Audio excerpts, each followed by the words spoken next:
impact. I don't know how many times I'll be able to go through this in the coming months as we move through some of the political cycles. I want to make sure that everyone has access to this information. I'm happy to share all the information with everyone as we move along. So, as Aleja said, I'm Chris. I am not only director here and a professor in our biology department, but I'm also the acting chair of the Coconut Grove Village Council, and became involved in this project not only because of my affinity for trees, but also because we're all looking to find ways in which we can contribute to our local community. And I want to run opening credits before I forget, because as I put this synthesis together, I realized this was a hobby project and it's become a lot more. And I really want to acknowledge everyone who has participated in this over the past 5 years. It's been a citizen science project, but piloted by students and professors, a few of them shown here. Funded piecemeal through discretionary funds that were generously provided, as well as some small grants. And contributed to by a wealth of collaborators in both governmental and non-governmental organizations. And I think this is what it's going to take for us to make an impact in our current setting. I also want to give a plug as an administrator for our Institute of Environment. I think this project is exemplary of what we're trying to do in our broader institute. With 180 scientists representing terrestrial, marine, and aquatic programs, we're really trying to collect data that is going to influence our well-being and influence policy as a transition. Many of you work in these different systems, and I think we're all working on the same page to accomplish this mission. And I'm going to leave this set of stickers up here, not just to annoy you as I go through these slides, but to remind us all that we're working towards this mission together to integrate into our urban coastal landscape. So I want to start by really defining what urban tree canopy is, because part of what we're trying to do with this project is really educate ourselves in a dialogue. And there's some misunderstanding of what urban tree canopy is. The actual definition refers to collective layers, but viewed from above. And we often are measuring this from above for facility, because we can use satellite information to say, in a given two-dimensional space, I can distinguish this via some sort of classification method, and each pixel is either canopy or not. And then I can calculate the proportion of that two-dimensional image that's canopy. And that's great. But canopy is more than just the skin.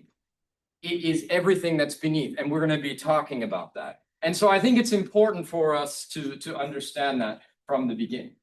But with that general proxy of what urban tree canopy is, we've set up a goal in Miami-Dade County, as in many urban areas, to reach some sort of benchmark in the number of pixels in our urban landscape that can be classified as covered by vegetation or trees in particular. And in our case, that goal is set at 30%. Other cities like Philadelphia or Washington, D.C. actually have higher benchmarks. We set ours as 30, I think, because it's a little more attainable.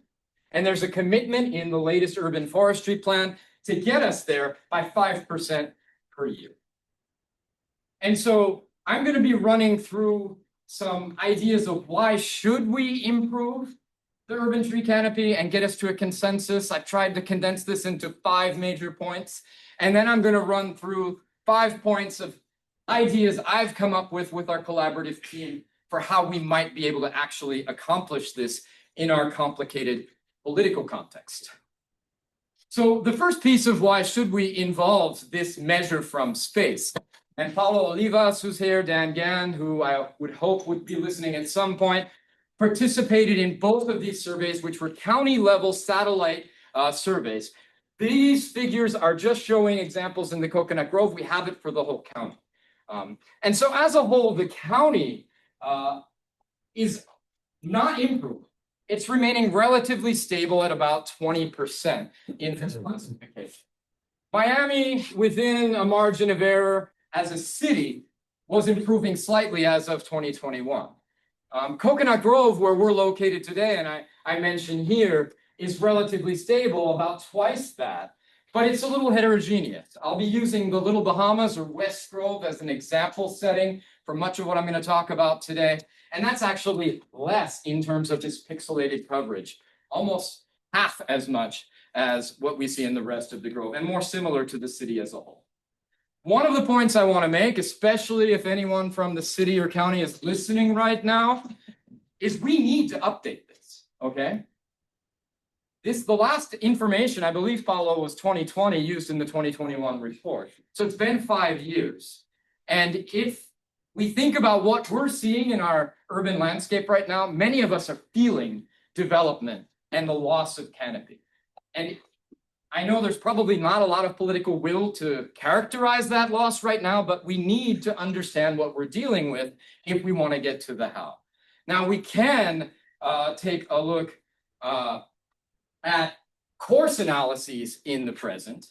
And this is done by Planet Geo. There's another one done by Google Tree. And we can look at course level satellite information. They don't do the great work that these classification techniques, as Britt and Paulo can talk about, Dan Gann can talk about, are relatively complicated, labor intensive. You can do rough analyses and get to something like this, where as you move into the pink here, we've lost canopy between 2018 and 2023 in this Planet Geo. So this is a little more recent, and you can look at these blocks, and we're either remaining stable or losing canopy throughout the city from this course level analysis, okay?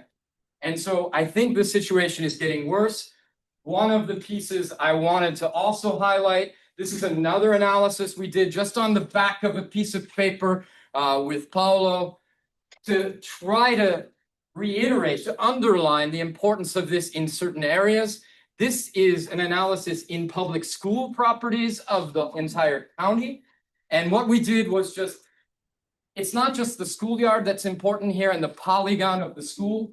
For us, we just roughly created a buffer of 500 meters around all the schoolyards as well, because children walking to school, children leaving school, parents picking them up are all experiencing the canopy in that environment.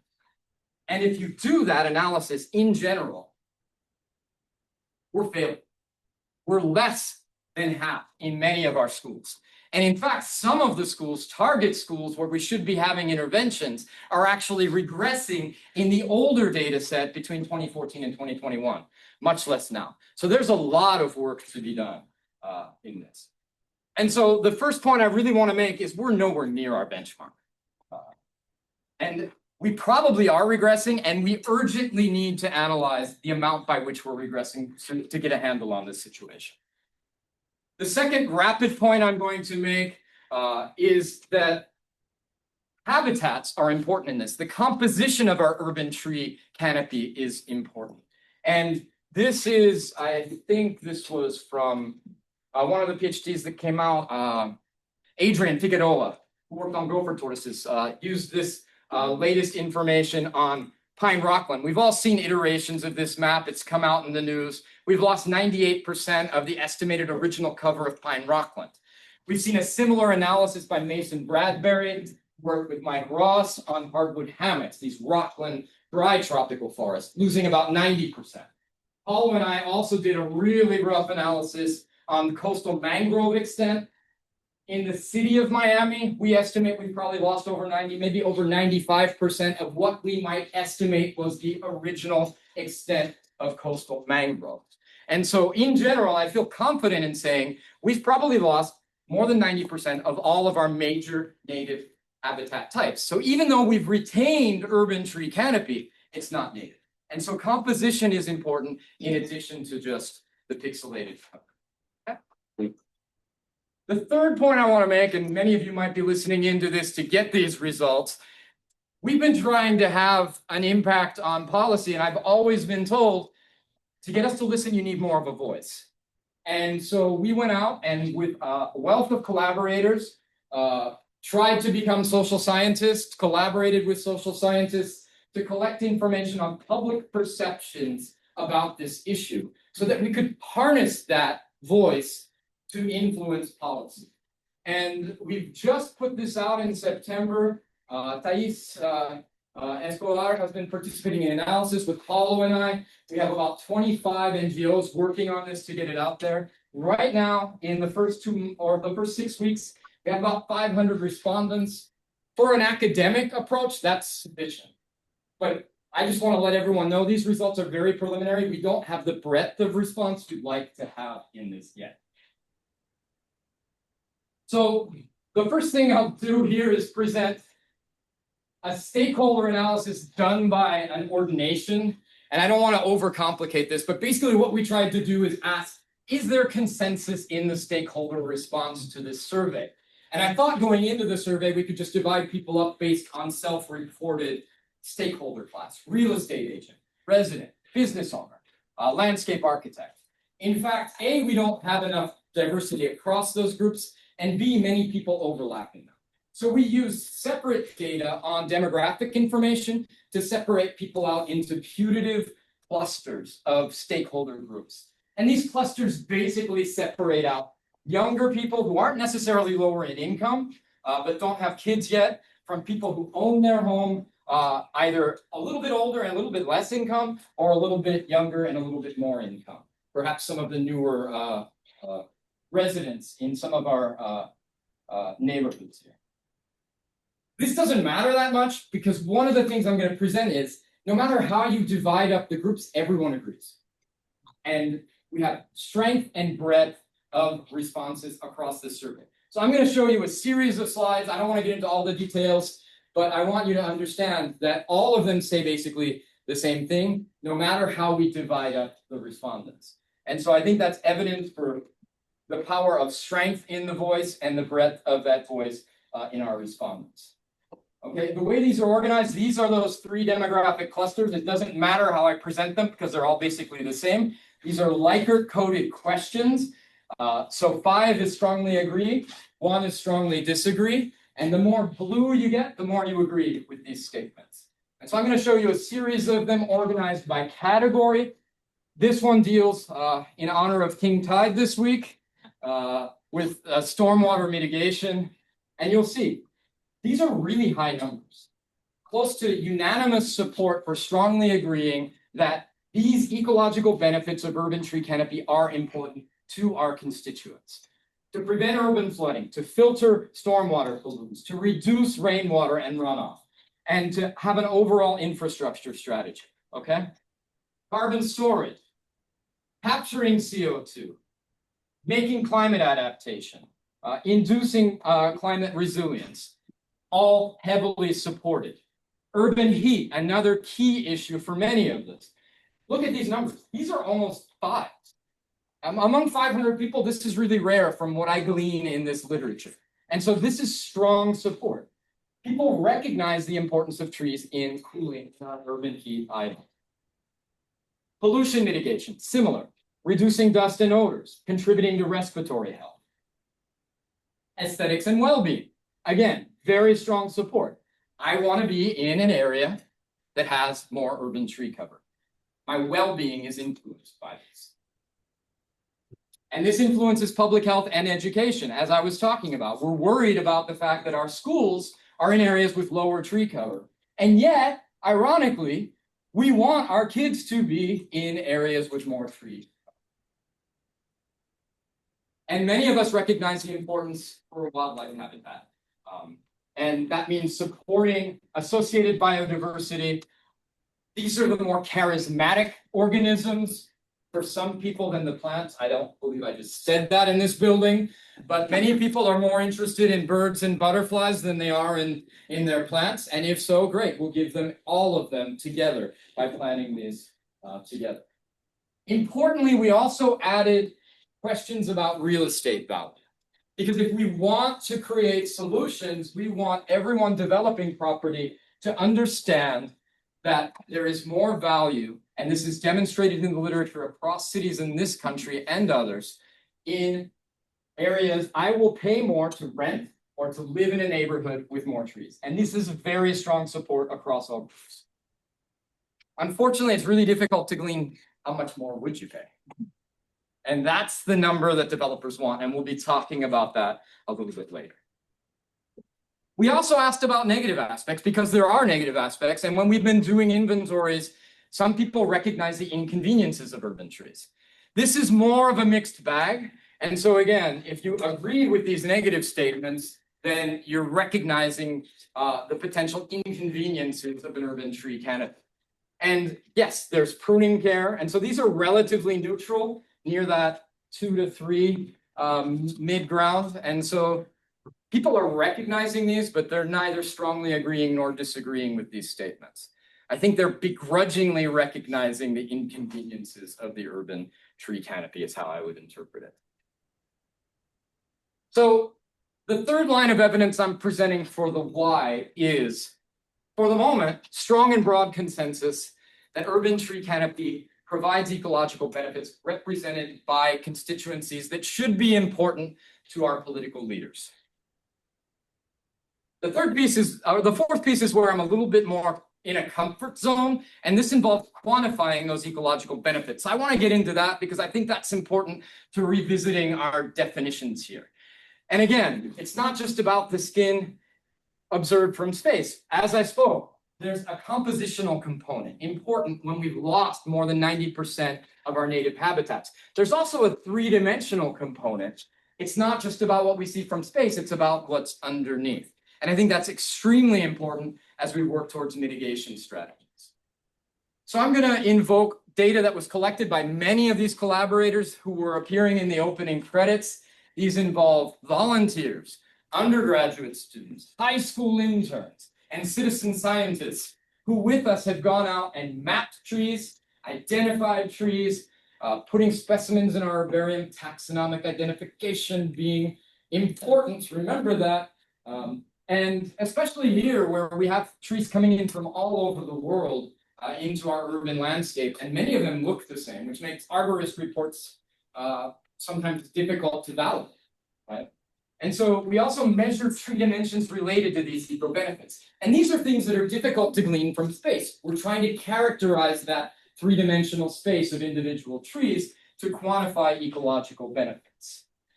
To date, we're probably up to about 20,000 trees by now mapped and measured. One of the important data sets on which we're working right now is to actually measure growth, because that growth allows us to talk about projections through time, not only for carbon sequestration, but also, I'll be talking about this, how they fill out after a mitigation plan and a property is developed. So that's really important data.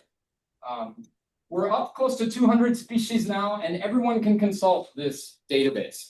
Primarily around the Grove, but also we have some other neighborhoods where we've begun in collaborations with some of our partners. I will shout out to Dade Heritage Trust, key among them. So I'm going to focus today just on this project where we have a relatively comprehensive inventory in a really cool place, what used to be called the West Grove, and it's now being called Little Bahamas of Coconut Grove, one of the oldest neighborhoods in the city of Miami. And I'm going to quantify a few key ecological benefits that are talked about in our survey and in the literature based on this information so that we can leverage that to talk about mitigation in our how can. And the first, which is dear to my heart, I'll take you through a species individual fur, okay? And so for those who aren't accustomed to seeing biodiversity data, basically what we're seeing here is as I sample individuals from a population, how many species do I get, okay? And we can bootstrap this, we can do it multiple times from a sample and create a curve with a confidence interval around it. There are two key features of this. One is where does it plateau, if it plateaus at all? That's the richness of that sample or that area. And the second is how fast do we get there, okay? And so here I've done that curve in yellow for our West Grove. And I've compared it to two data sets I had floating around on my desktop, one of which is from a tropical forest that's well studied in Panama, Baroloto, Colorado Island, which is a relatively diverse, real tropical moist forest. And the other is from a similar type of plot in the temperate zone in Santa Cruz, California. And you'll see two important things, I think, from this illustration. I hope you agree with me. One is, wow, how cool, how diverse is this small area in one of our old neighborhoods? In terms of where it's going to get, probably above 200 species if we sampled enough, and how fast it's getting there, it's almost comparable to a moist tropical forest known as being hyper-diverse. So wow, let's be proud of the diversity in our urban forest. These are botanical gardens as rich as hyper-diverse tropical forests. The second thing we can do with this data is to translate it into carbon stocks. And this could be really important if we're trying to harness the potential of natural capital. One of my ideas, which we'll talk about not working out well, is if we can add value, a dollar value to trees, we can then convince people to save them or plant more, harnessing natural capital payments and subsidies. The way we do this is, don't look at the coefficients per se, is we take our inventory measures, and importantly, these are inventory measures made on every arborist inventory for a tree permit and on every mitigation plan, except for one. We get trunk diameter, height, and wood-specific gravity, or wood density. And for those who aren't used to seeing this type of information, this is just a basic density of a three-dimensional object. So it's a tapering cylinder multiplied by its density. And then we can convert that density to carbon if we so choose. Okay. And so we can do this for all the trees in an area and convert that even to a dollar value on a carbon offset market, while assuming that those markets remain stable in the current political context. So if we do this for the West Grove, we have a certain number of tons of biomass with carbon equivalents. And if we were to sell that on, well, this is probably about a month, 3 months old, on the carbon market at that time, this is a $40,000 annual project. And so this is real money, I think, that we could be thinking about for natural capital. As I'll talk about, it's not enough. And with growth data, we can also talk about the sequestering ability. It's not just the carbon stored, but also the amount that's being sequestered. Yes. The third line of evidence I want to talk about, which is important to many of us here in South Florida, is cooling. And this illustration, I think, Paula, you put this together, shows land surface temperatures in this same area. And so you're looking at the Grove. You can see areas of the West Grove and where it turns into a little bit more forested. And you can, many of you have seen maps like this, translate that almost directly to temperature. And you almost feel it, right? Some people have ridden a bike with sensors and you feel it. There's like a climb where all of a sudden it gets hotter, especially at midday or into the afternoon. And so this NDVI index, which is a vegetation index, is more red where there's more vegetation, and that translates to cooler temperatures. Is that to do with heat or not? And what is the value of an individual tree in all that? These are questions that we've been asked if we really want to translate this into a mitigation strategy. And so about 4 or 5 years ago with Paulo, we started putting out sensors to get at this question. And to really isolate individual trees, we put sensors on trees that were logging data on temperature and humidity every 5 minutes and adjacent to them in full sun. And we had about 40 pairs of these running more or less well over 4 years. Changing the batteries is a pain. Some of them were vandalized. Some of them were sacrificed by utility workers. But we were able to get a little bit of information out of these. And it's about 8 million data points when you do it every 15 minutes over 4 years, so that many. We've done a preliminary analysis of this. We haven't published this one yet either. And what you're going to see is these were all around the Grove. We tried to put them in areas that were in hotter and cooler environments without the tree. And so that's what the size and color of these is showing, is the full sun maximum temperature.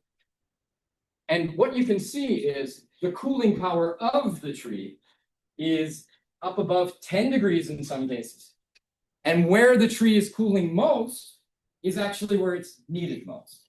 And so in the hottest environment is where the trees are having the most impact. And I think that's a really important point. This could be a flat line, in which case trees are having an equal effect no matter where they are. It could have even gone negative, right? But in this case, what it means is the value of larger trees providing shade is all the more important for cooling in our hottest neighborhoods. And I think that's important as well. So we can convert this. Planet Geo has some rough ideas of how to convert this information into monetary benefits. I don't like the numbers. I certainly don't think these numbers have this many significant digits. I think this is at best maybe somewhere around 6 figures. I would never put dollars or cents on this because of the data underpinning this. But it gives a rough idea of what's going on for this inventory at one point in time. annual stormwater benefit of 70,000, air quality benefit of 40,000, carbon benefit of 9,000 on that one. So this allows us to maybe talk about natural capital, and I think that's important as well. So a fourth point now is that we have quantifiable ecological benefits that we can translate in some fashion to economic benefits if it's going to help us to make some arguments to those developing a property.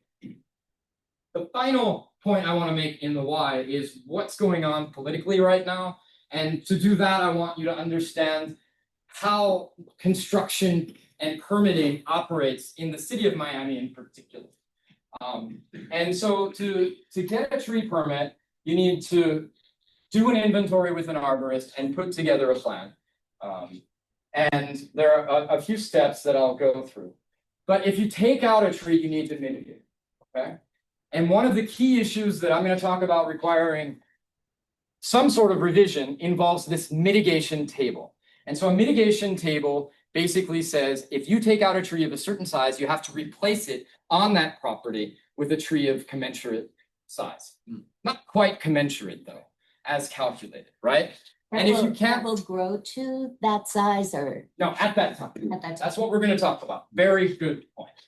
And it doesn't necessarily have to be on that property. If you can't fit it because of your development, you can pay into a tree trust fund, which presumably will mitigate it in an adjacent property.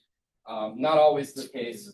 But the point behind this is to replace a 60-inch tree, you need to provide 22-inch trees. And this is the key to what's going on in the city right now. So you're basically replacing 2/3 of the sum of diameter, all right?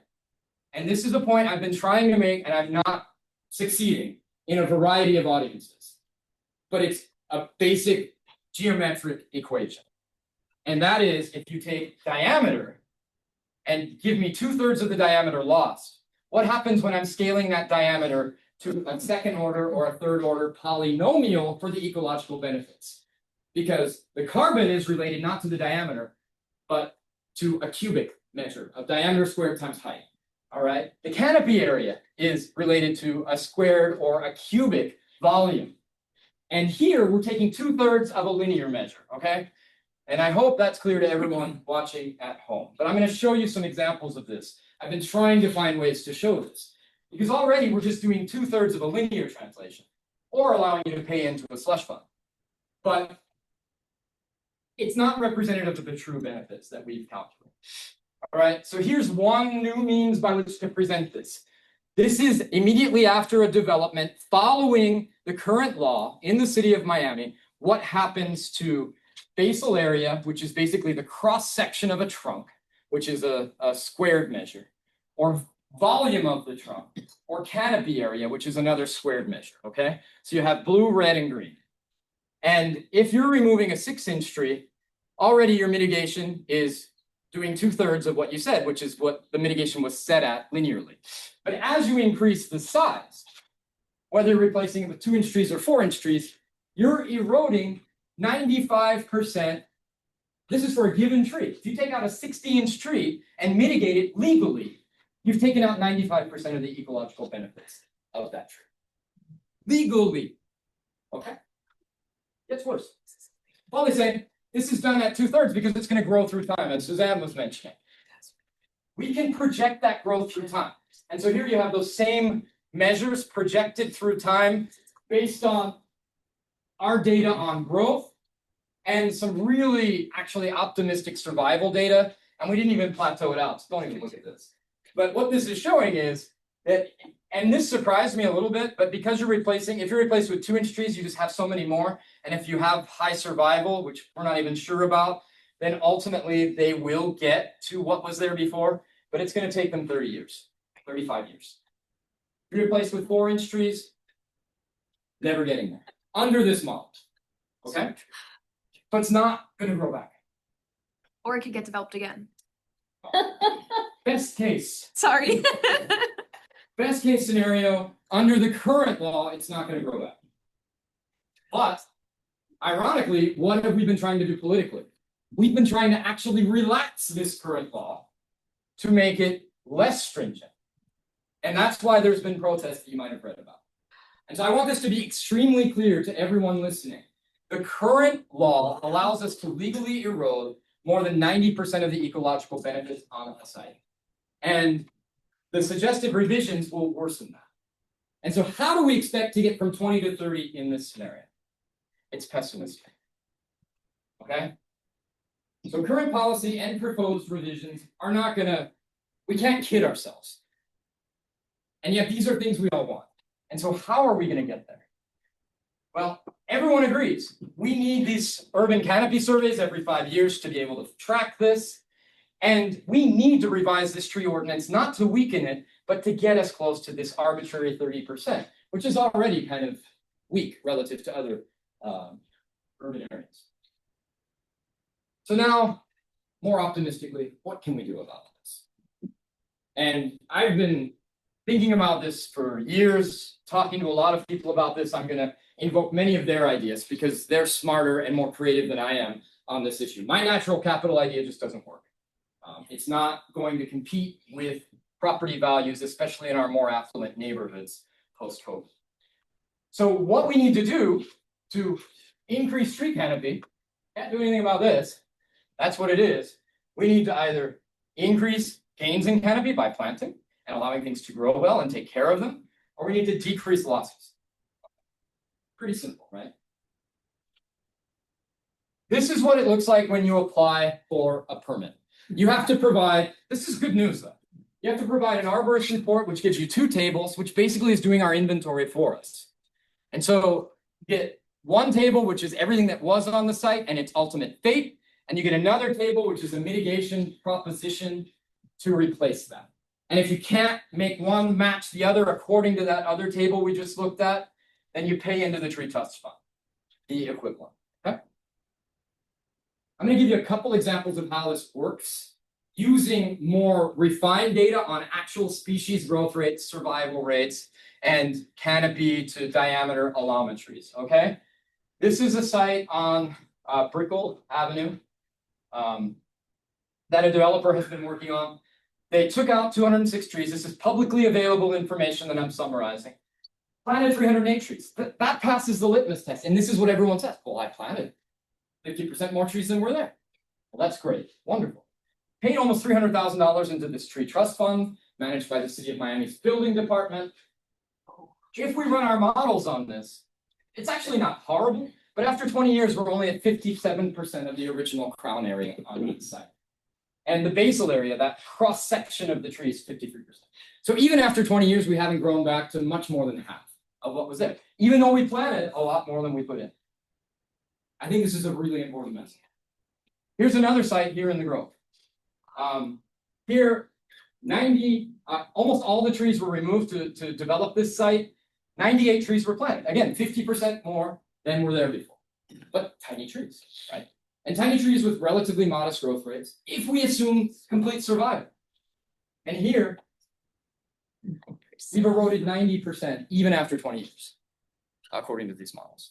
So something needs to be done with mitigation. And I think mitigation and permitting are really hand in hand in this, because everyone's complaining about the permitting process, but part of the permitting process is how do I meet the mitigation requirements? And I think that's really where we need to enter into the situation. So all of our survey members agree, 4.5, above 4.5, we need to do something about this mitigation problem. Everyone understands that. Here's one idea I've had that I'm trying to work on with a few landscape architects around town. This is Aaron DeMaio, who chairs the Climate Resilience Committee of the City of Miami. Amazing guy. I'm going to invoke some other brilliant ideas he has a little bit later. But one of the ideas I've had is, well, what if we had a 3D visualization tool? So instead of looking at these tables that burn our eyes out, we could actually look at animated changes on the property in 3 dimensions through time. And we could look at alternatives. What if I left this tree and took out that one? What if instead of planting this one, I put that one? And now we have the data on growth rates, on the allometries. We can project how it grows in. With some uncertainty, sure, but it's better than nothing. It's better than shooting in the dark. And so we're going to be working on this. We're trying to find funding for this. And I'm pretty excited that he's already a great 3D illustrator. You know, they've got the AutoCAD. You can put modules in AutoCAD to have trees grow. I'm really excited that this could work out for us and really convince people, because I think if you give people the tools and they understand the impact, then no longer they're going to say, well, I planted twice as many as were there. They'll be like, oh, yeah. Like, you can't argue with that 3D model. So hand in hand, I think we need to streamline the permitting. That responds to a lot of people's complaints about this. But we need to innovate. We need to use our data. Our institute is designed to provide this type of data. Let's use it. We also need to improve mitigation. And I think we can also use our data for that. And I think the question we have to ask everyone is, how much is fair? Do you need to replace 100% immediately? Do you need to have it grow in? By when? And the other big question is where? And we'll talk about that in a second. So this is Aaron's really cool proposal that I think is going to get us there. It's called Floor Area Transfer Legislation for Open Space and Reforestation Advancement. I never remember the acronym. Flora is cool. The idea behind this is build up instead of build out, okay? And there's a whole presentation. I don't want to muddle it and go on too long about this. But T3 residential in the city of Miami is important. T3 residential are basically, you can go up to 3 stories, but that last story, you're not allowed to close in. You can close in a staircase or an elevator, and you can have an open balcony. So a lot of the McMansions or sugar cubes that we see going up in some of our neighborhoods now are in T3, okay? These look like cubes with balconies on the top. And so what his idea has been is, well, if you save a tree, you're going to lose footprint, and you're going to lose 2 stories of footprint. And in the Grove right now, we're at what, $1,250 a square foot? $1,250 a square foot. This is why, even if I invented an index for biodiversity value, there's no way natural capital can compare to this. So $1,200 a square foot, how do we compensate? We compensate with square footage. And so instead of trying to give incentives economically, we give the indirect incentive of square footage. And so you can then enclose a little bit more of the top. Now, the naysayers might say, by enclosing more of the top, oh, more concrete, I don't want to look at a 3-story McMansion instead of a 2-story McMansion. However, if you've kept the trees in front of it, Not gonna see it. and you can 3D visualize that, how bad is it? Well, let's check it out. So these are 2 alternatives. Take out the trees and enclose it with a trellis, or enclose it with a wall and leave the trees. And he's done the numbers on these. They work out square footage wise, economically, and I think it's a really great incentive if we can get the political wherewithal behind it. And we actually asked the public about this proposal, and there's pretty strong support. It's not a 4.5, it's a 4.0, right? 4.0, 4.1. That's pretty strong support of agreeing or strongly agreeing with this. Second idea comes from my friend Ian Wogan, who runs Tree Sources, a great arborist here in town. And this idea is related to the where. Should we be allowed to export ecological benefits out of one site and to where? Or should we just pay into a tree trust fund or plant a few saplings? Well, I think a lot of people don't understand we can move big trees. And in the tropics, we can actually do it well. If you root prune, if you do a good job and you're really careful, you can move big trees of some species effectively. And Ian's been doing this for some time, and now he wants to start a bank. And so one of your mitigations could be not just relocating on site, but relocating to a bank that then gets put back. But in this case, I would argue as well, and we've talked to many people, that we need to have that stay within a neighborhood, right? You don't want to export services out of one neighborhood into another by doing this. So I think these are 2 means by which we can provide incentives for tree protection and for tree plantings to allow developers to offset any losses they might have in losing or maintaining square footage. A 4th line of evidence, I think, where we can improve involves tree giveaways.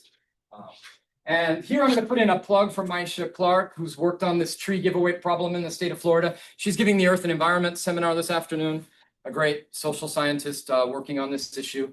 We'll be broadcasting it here at 3:15. The tree giveaways is how some of that tree trust money is used.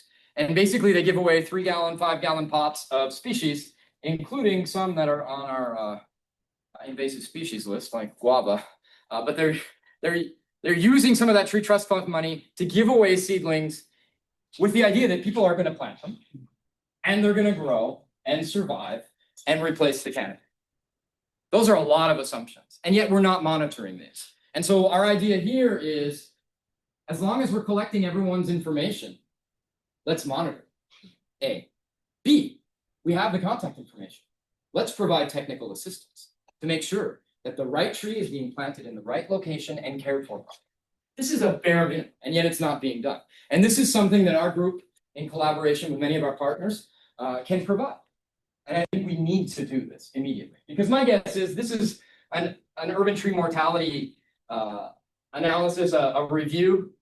Best case scenario, within 10 years, we're losing 20%. My guess with these tree giveaways is there's probably a large proportion that are never planted. And many of them are never cared for. I'd love to know what we're losing here. But the assumption that they're all going to grow to be canopy trees is a little far-fetched.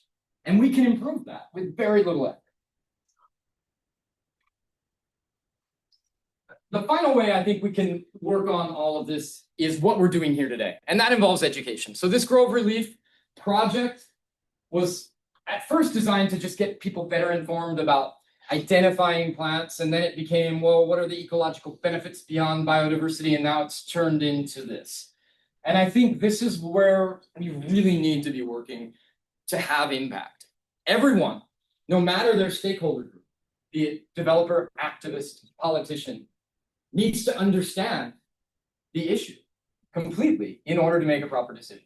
And I think that's what we're all working to do. So any help you can give in that is appreciated, especially for our graduate students when you want to get involved in the schools and talk to the kids, because the kids get this.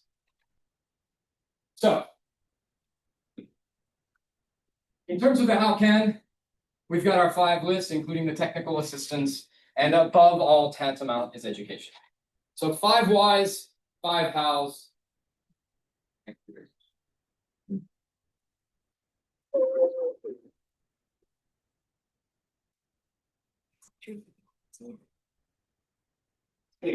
Questions? Yes. Thank you so much. That was great. So I've kind of been noticing something around where we live that has really upset me. So close by where we live, somebody has bought an older property with very mature, and then the neighbors have very mature trees with lots of canopy, which is great. And then they're like sawing off these like large, like not touching the DBH, but sawing off the large branches. I mean, we're talking about large oaks too, on either side. So there's like no canopy touching their property. And then tearing down a home and like rebuilding a home. So I was wondering if maybe there's a way in the equation to also incorporate, like, I don't want to say like a fine, but more money to be put into the trust, even when DBH is not being touched. They do have to. You're technically required to apply for a permit if you're removing more than 25% of the overall canopy. Okay. That's a vague threshold. That's difficult to interpret. It's up to an arborist. Do they have to replant and then also Generally, there's a suggestion to mitigate, but technically, if you're just removing a certain proportion, in most cases, no mitigation is required. They just want to make sure you're not taking it out. Katie, if you observe anything like that, or a tree being cut down on the weekend, a native tree, call code enforcement Okay. of your city or wherever you live. Okay. Because sometimes people don't have the permits. Yeah, and it's very Be noticeable. a tree hugger. Like up where I Well, the live, other thing branch is- there, it's like, wow. I didn't want to get too much into this, but briefly, there is a Florida State House bill that suggests that any arborist can declare any tree an impingement on health rights, etc., for some reason, and that supersedes local law, as they're doing with many of the higher level laws right now. And so you can sometimes find arborists who are cutting a tree and they'll show you the house bill. However, they're still required to apply for and demonstrate the arborist report removal based on those grounds. That's my understanding from environmental resources here in the city of Miami. One of the biggest issues is the city of Miami's environmental resources just doesn't have the wherewithal to police all of this. And my hope in all of this is that it stops being antagonistic and we can start getting into that win-win space where everyone has something to gain by preserving this. We were talking about it with Maisha this morning. Are we going to get to a point where we fall off a cliff and all of a sudden no one wants to live in neighborhoods because we've eroded the canopy? And then no one wins. Yeah. Well, let's see, my question is about the recent stripping of Durham's. So this is Miami-Dade County, Durham's permitting authority. So now all of that permitting is going to be under the building department or the RER, I guess. I'm wondering, given that this is pretty recent, do you have any idea of how to move forward with with this project when you're no longer going to be talking to folks who are just, within Durham or who are environmentalists or arborists or who care about this stuff, that now you have to talk to the builders and folks who maybe have no idea. Several years ago in the city of Miami, environmental resources was moved into the building. Oh, so this already happened in the city of Miami. And I both didn't know sides that. look at the other and justify what they're doing. And again, this can become antagonistic, and this is the problem. We spend all our time activists saying, oh, it's the building department, it's the developers. Yeah. Let's just get to a space where we can all just take the data and say, hey, you can win. Let's all win together. And that space is there. We just need to take a step back and find it. I don't know. I'm gonna get grit. Uh, But I was thinking about when you were showing the surveys, which I think that's great that there's such high efficacy to have trees in neighborhoods, but I wonder how much of that is like a not in my backyard kind of situation where people believe that trees are great, but I don't want to plant them in my yard. And Totally true, especially in this town. And so this is a really difficult social science question that I'm not skilled enough to answer well. My impression on this is there's a conflict between individual property rights and community rights.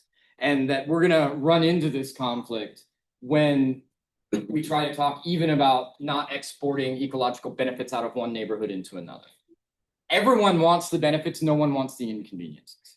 And I think everyone needs to recognize that they're deriving benefits and accept the responsibilities.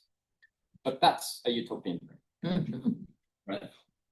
Jed, Oscar, then Jed. Couple things. One, the projection that they made on the canopy and the below ground part, I'm pretty sure that roots grow way beyond the canopy, so that's a technical thing to discuss. Second, I was interested in the curve between diversity and the number of trees, because this is an area that is particularly diverse, but I would be very curious to see how in new areas of development, how this relationship between diversity and area work. Where the composition becomes super important, because this is like the time lag in policy and consequence. We mandate developers have to put in native trees. Nurseries produce the cheapest to produce trees. Geiger trees, buttonwood trees, a couple stoppers. Developers use all those, plant them in this old homogeneous mixtures, and we're not bringing back in that diversity anymore. Right. And so I think we should think about subsidies for promoting diversity, because there are ecological benefits such as wildlife attraction, even aesthetics that derive from it.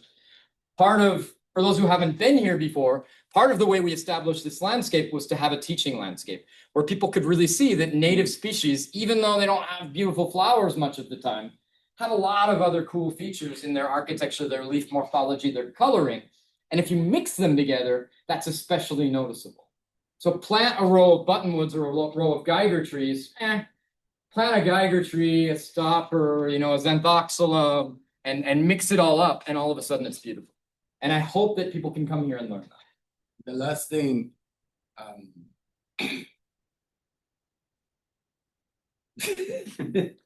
no, Yeah, with what you're mentioning about diversity, is there any discussion? I mean, this is more politically controversial, but about climatic change and how the city is gonna change over time and kind of species should be implementing for that?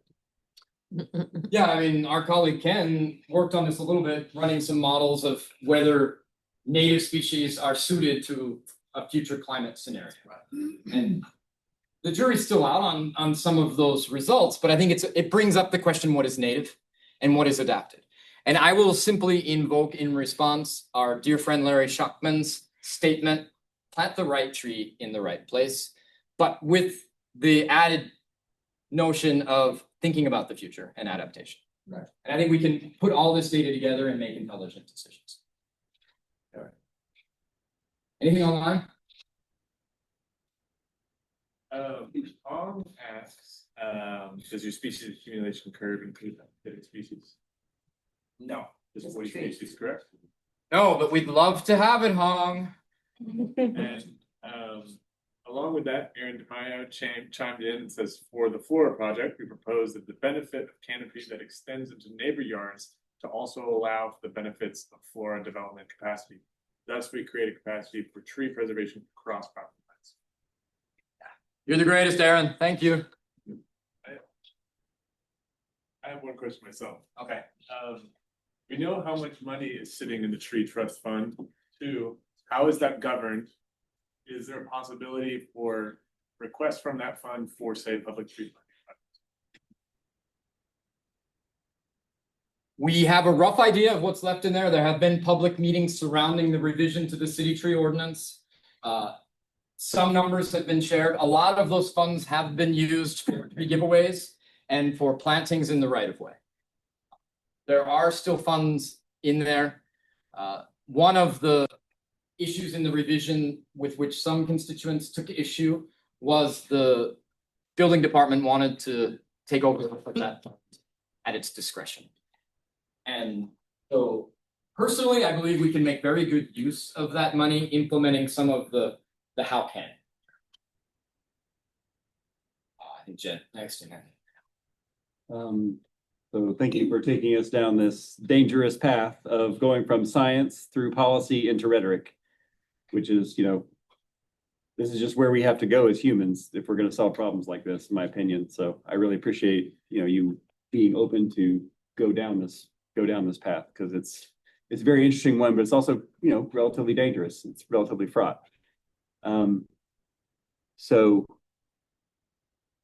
it's been my experience that there is a national policy framework that's getting at exactly the issue that you're describing, right? Which is, how do you get the equivalent functions of habitat as a mitigation process? It's developed by NOAA.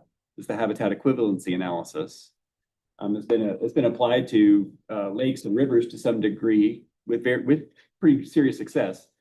What it does is it analyzes the loss of ecological functions and it integrates how much time it takes to recover those functions.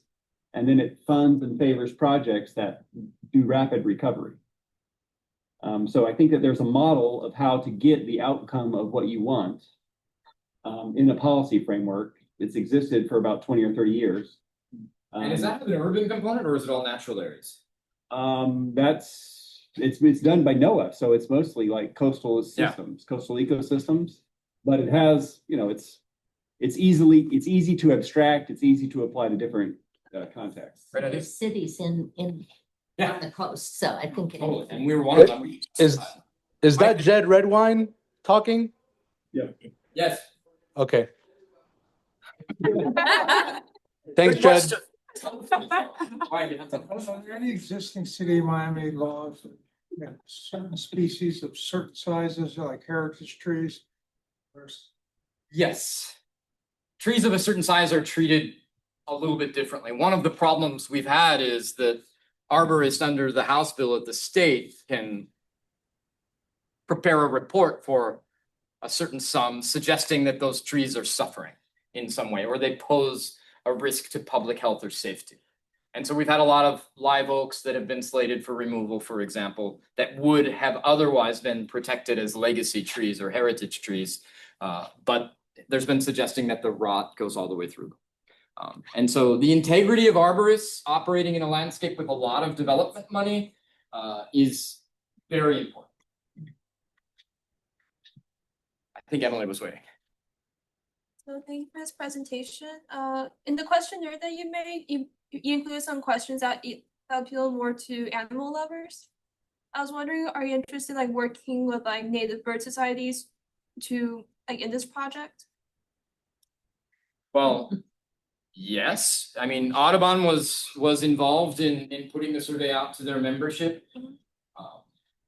That said, I do think that we have a skewed response to date towards that section of the community and towards more affluent neighborhoods. We're doing our very best to get broader representation and responses to that survey before we finalize it. Chris, excuse me, not even raising my hand. Did the survey only involve adults or was it given to school kids? It was not given to school kids. Thank you. Chris, you have any idea how many certified arborists there are in Miami-Dade County? Wow, that's a great question. I don't know the answer. I would say in the hundreds. Someone online might know. There are quite a lot. Anything else online? No, I just, a message for Jed from Silks. Yeah, I have, I do have a quick comment. I drafted a couple of resolutions, Chris, based on your feedback and the feedback we got from the community, like before the summer came. And I put a couple presentations together. We've discussed them during workshops with the chairman at the Climate Resilience Committee and others. And so I wanted to see if we could maybe have another workshop with you to try to polish up some of those draft resolutions where we're, incorporating your suggestions. One of them is about, how do we like the first part of the tree giveaways, how do we support a kind of citizen science like forestry program where everybody gets trained, say with ICTB and UFIFIS, so we can, support our neighbors that are giving these trees away and have QR codes on one side. And on the other, sort of support more tree inventory as you've done in West Grove. So would be helpful for yourself or anyone that wants to comment in and help us polish that so that we can present it at the next CRC and try to get this in sooner rather than later. Perfect. Count us in. Yeah, I didn't quite actually get to my question. The comment was just a preamble. The question was. Have you read Robert's rules? The question was, your recommendation for providing additional square feet of development while retaining the trees. Have you analyzed the degree to which that has allowed the retention of ecological surfaces or the heat effect of those trees? Or like to what degree has that square footage trade-off, where does it work? This is Aaron's suggestion. To my knowledge, it has yet to be implemented. It's just an idea that's out there that's very attractive. We could make projections based on that, but I think the 3D model is as telling as any data I can throw at it, and I wouldn't be putting significant digits and decimal places on it in the fashion that Planet Geo is. I think it's just like you either have nothing or you have a lot, and it makes sense. And maybe this is part of what's incorporated is, if somebody's going to, streamline their permitting process and we're able to have a quick, 3D submission of the property before and after, that could be enough data, let's say, to say, hey, we're going to streamline your process, right, as an additional incentive. Yeah, I think this will help building. I think this will help environmental resources. And I think we've got the expertise to accomplish this. If someone wants to fund it, please. So I know that there's a grant that's coming up from the Florida Department of Agriculture and Consumer Services. Maybe this is something we could explore, trying to get a grant in with ICTB to support the building department on piloting it. Maybe so, but I think that deadline's today, man. So work quickly. Yes. So just wondering if there is a consideration of the age of trees and also carbon capture, because there's a lot of newish research, right, that's been done in terms of looking at these new saplings that are, you know, not really doing, I mean, they're babies basically, right? So you're not expecting them to have the same functionality in terms of carbon capture versus there's these older trees that we're seeing, these live oaks and all these other things being taken, you know, off. Yeah. Just in terms of. I think we're oversimplifying things tremendously, talking about size rather than anything else. Those of us who study trees know that there's a certain senescence that takes place as well. So at a certain age, the actual function is less than we might predict given the size. So we're probably overestimating some of those ecological benefits for the really large trees, but they're still much greater than what's going on with the small ones. And the small ones are growing fast. We can integrate projections of growth that allow them to grow even faster when they're smaller, which is realistic as we garner more and more data. And that'll allow us to maybe reduce that 35, 40-year projection down to maybe 25, 30. But is that one of the questions I have, is that palatable to the public? Do you want your neighbor's property to take 25 years to grow back to what it was? Do you want to wait?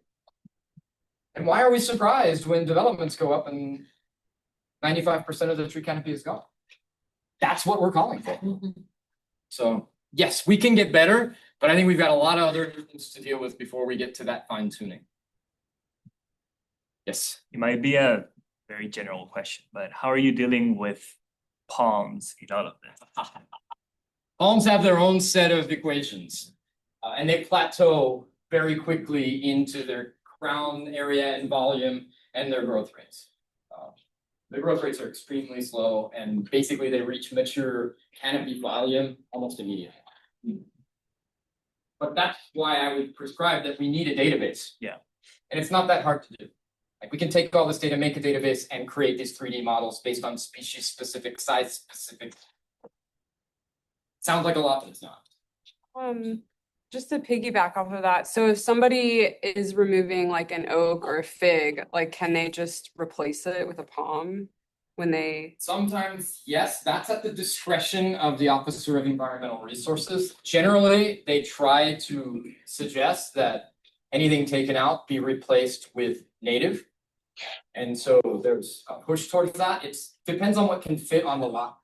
And that's why there's so many payments into the tree trust fund, because oftentimes you're taking out things that aren't in the lot. And so it's difficult. Now, the one thing that brings up that I think is an important point that I didn't make today, but I try to make in general, is all trees provide some benefit, and all trees have some inconvenience. And so even trees that are on the invasive species list, if they get big, are providing shade, cooling, stormwater mitigation, carbon capture. And yet our legislation says that if you take out an invasive tree, even if it's this big, you don't have to mitigate anything. So that's exporting a ton of resources out of neighborhoods. Like up here in the Grove, drive behind the Playhouse, Charles Ave, they're going to take out all those trees. They don't have to mitigate a thing. So because they're all figs that are not native or Terminalia catapus or something like that. And so I think that's a really important point to make. On the other side of the issue, to be fair, there was a huge clamor for a property over here on Leafy Way where they had like 90 palms, including like caryotas, fishtail palms. And they didn't even really need to put this all on, but it was an honest arborist report where they said, you know, we're taking out all the fishtail palms that were of a certain size and some of the other non-native palms. And everyone was like, oh my goodness, they're taking out 80 palm trees of 90 trees, and all they're doing is planting oaks and buttonwoods and geigers. And it's like, oh, that's an improvement. So I think they're both sides of the issue, and what we all need to be is fair and objective in how we evaluate the issue. Just one more question. How can we support, like moving forward, how can like new residents or students like support any new laws or when these changes are occurring? Just try to stay involved and go to commission meetings in the city or in the county. Stay involved. There are always letter writing campaigns to write to your city or county commissioners, your elected officials. Take part in that. Stay informed. They have Stay office informed. hours, you can go to their offices too. That's the other Yes. thing too. But I think the other side of this is also, be an educator, be an ambassador, help educate everyone about the issue. And have a dialogue, get to know everyone's perspective on it. It's really helped me to refine my approach to the issue as well. Because not everyone recognizes the same benefits I do. And if we're loving diversity, we have to appreciate that. Engage Miami is a great organization that works to educate like us about how to engage with our county government and local government. But also, let's get involved in the schools, and we'll do more and more with the schools, with our partners like Fairchild and others, to get in the schools to talk about these things. All right, I think we need to wrap this up. If we may, I appreciate all the questions and your attention, and those of you online as well. We will provide a recording to those who request. Thanks again for all your participation, and please do try to stay involved on this issue.